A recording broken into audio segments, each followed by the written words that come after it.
This is the best moments of the BBQ Central Show in 10 minutes or less. Ever wish you could re-listen to your favorite interview or segment? Do you enjoy hearing older shows for the first time in years? Then the best moments of the BBQ Central Show in 10 minutes or less is just what you need.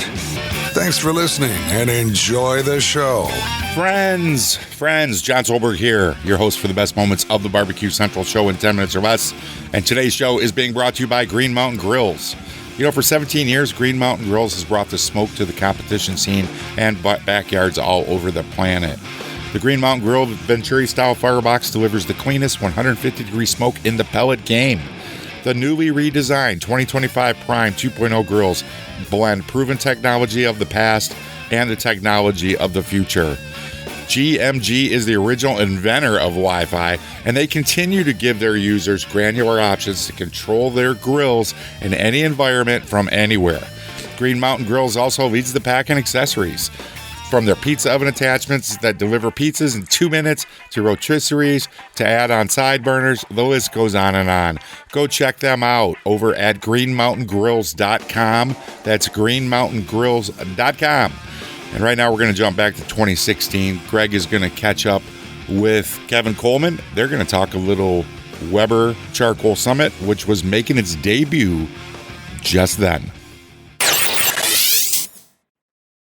All right, a handful of weeks ago, Weber shook up the grilling market in the charcoal segment by introducing their Summit Charcoal Grill, and here to gauge its young life of potential success or whatever is the Director of Brand Education and Weber's Grill Master, Kevin Kolman, joining me here on the show. Kevin, how are you, buddy?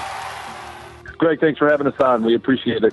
Absolutely, Kevin. So let me start right off the bat here, and I guess I'm hedging on where I want to run with you right off the bat. I don't want to presume that everybody knows what the hell I'm talking about here with the Summit Charcoal Grill. So for the folks that maybe are just deciding to get into the grilling world today, a little background about the product itself, the launch, and how you guys feel from a Weber perspective that this is differentiating not only the other products charcoal-wise that Weber is offering, but maybe some of the other grills that are out there in the market too. Well, I think for anybody that's getting into the grilling market, there's going to be a lot of things that are out there. And most importantly, we want to see more people getting into the category. That's great for everybody. I think the more people that are barbecuing in their backyards, going to competitions, having fun with family and friends, I think the better off we all are. And it also helps with exactly some of the things that you're doing as a big advocate for grilling. And yeah, we just launched our Summit Charcoal Grill, which was by far, I think it was way past what we thought it was going to be and then some. It's been a really big success for us, not just at retail, but I think from people's interaction with it.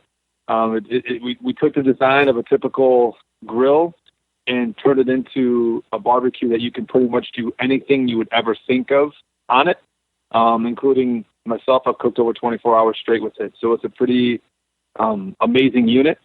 The heat control on it is second to none. Being able to go up in temperature, down in temperature, or vice versa is something you won't find on a grill in the market. And the control, the ease of use, the simplicity of it, I think really separates itself from a lot of what the competition is doing right now. Kevin, when you talk about grilling on it 24 hours straight, is that in the warmer months or during the summer when the unit itself just doesn't have to work as hard because of the thermal temperatures, or it doesn't matter? You've just been able to do that regardless of season. I think it's how you're going to set it up. I mean, I was cooking probably in 30 to 40 degree weather. Here in Chicago, it hasn't been, it's warm now. It's about 90 degrees today. So the heat is coming. But this was probably a couple months ago where it wasn't as warm. But because of being insulated, double walled, it helps keep the temperatures in. It makes it very, very fuel efficient. And once you set it up, you pretty much lock in temperature and away you go, which makes the ease of use really fun. And from a barbecue perspective, and this is something that I love about it, I can spend more time researching, listening to your show online, figuring out what I need to do as opposed to constantly monitoring my pit because of fluctuations. How much research and development goes into this kind of a product before the corporation feels good enough to bring it to market? We did an extensive amount of market research probably about 3 years ago, give or take, in the major markets. So we went down to Texas, interviewed the guys down there, got their ideas on what they liked, what was in the marketplace, what they thought if Weber would try to enter into that marketplace. And we were surprisingly shocked, I guess, by how many people were like, if you could get us this tomorrow, we could sell it like crazy. I think people really wanted to see us get into that category. And we spent, I've cooked almost 3 years on that unit now to date.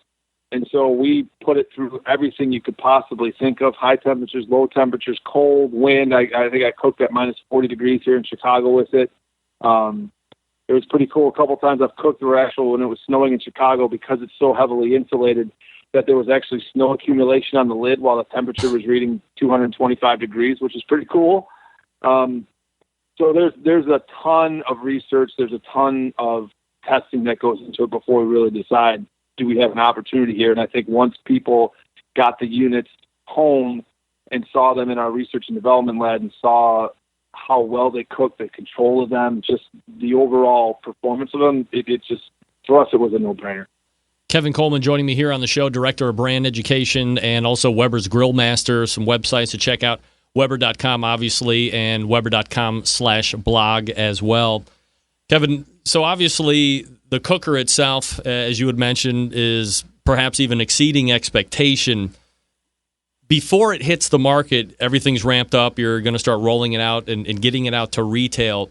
How are numbers derived to be able to gauge success? Is it something as easy as, well, if we keep an eye on these X amount percentage of dealers, if they sell out, we know it's a success, and if they don't, we realize that it's coming under a little bit of expectation? How is that benchmark set within an industry? You know what to do if you want to know what Kevin had to say. You head over to the bbqcentralshow.com, hit the link in today's show notes that's going to take you to the complete episode. Crazy stuff. Kevin Kolman, the Weber Summit, it's still around. I think it's still around $1,400. I've never driven one, to be honest. I was very intrigued by it when it came out, and I'm still intrigued with it today. I think it's still around. Be curious to see how it's done in the market. Well, it's obviously done well enough to stick around. So, blah, blah, blah. I digress. Thanks so much for listening. And until next time on the best moments of the Barbecue Central show in 10 minutes or less, I'm your host, John Solberg. I look forward to talking to you again soon.